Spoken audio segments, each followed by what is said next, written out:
I'm Pascal Charitas from France. So I'm teaching in University Paris, south of Paris, 11th, in Orsay, about sport history and sociology of sport too. Yes, and I'm working about sport in Africa, especially in the 60s, and about Olympisms and body culture and different things like that. My name is Kemo Kembu. I'm also I'm teaching. I'm lecturer at University of South Paris 11, and I'm teaching history and sociology. What was your impression on the conference? It's a good place. It's a very good place, and we met a lot of people working on the topic very close for what we are doing. So it's interesting because we can set up some connections for work, for research. That's why for us it's very, very important. I can add that even though the academic point of view is a little bit different, like as in France, so it's interesting too for us to see another way to think, to present different researches.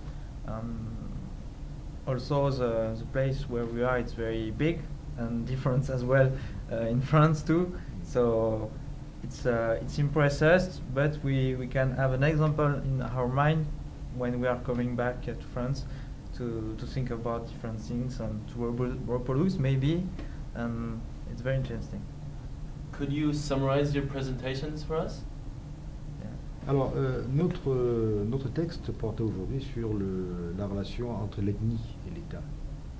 Autrement dit, sur la construction de l'État moderne, en particulier sur le passage du groupe tribal, du groupe traditionnel à une formation moderne de l'État.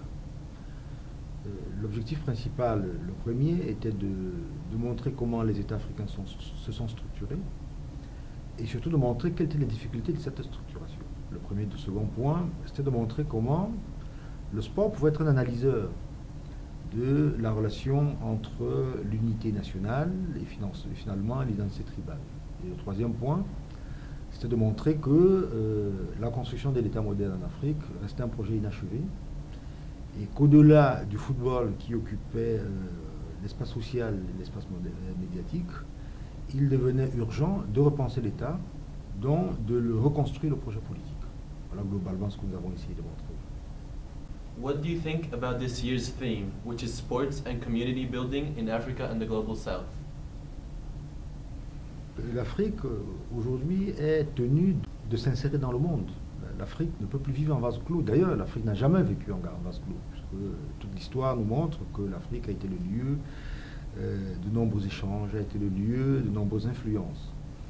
Et à l'aube du troisième millénaire, l'Afrique ne peut pas se soustraire de ces échanges et ne peut pas se soustraire du flux.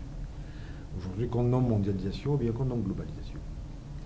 Mais en même temps, l'Afrique doit être pensée différemment.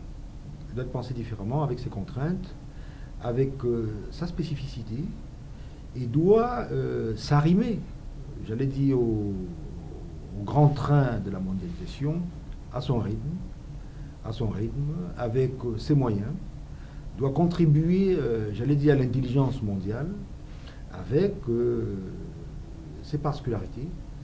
Et c'est en ce sens qu'une conférence comme celle-ci est importante, parce qu'elle permet de penser autrement, et elle permet de mesurer la contribution qui peut être celle de ce continent dans ce flot continu du savoir, et surtout de permettre aux chercheurs de se rencontrer et d'échanger des points de vue, je dirais, de nourrir des perspectives futures sur ce type de questionnement, sur ce type d'approche.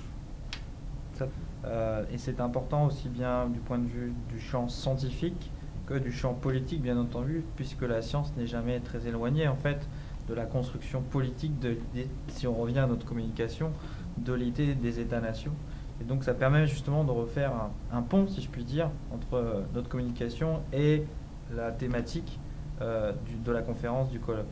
Même si, encore une fois, comme l'a dit Claude, le concept de globalisation, mondialisation est à réinterroger sans cesse, puisque déjà c'est une question ou un concept qui est occidental, et donc évidemment par rapport à l'Afrique, il faut être très prudent par rapport à cette dynamique socio-culturelle qu'il faut essayer de déconstruire et de reconstruire en permanence.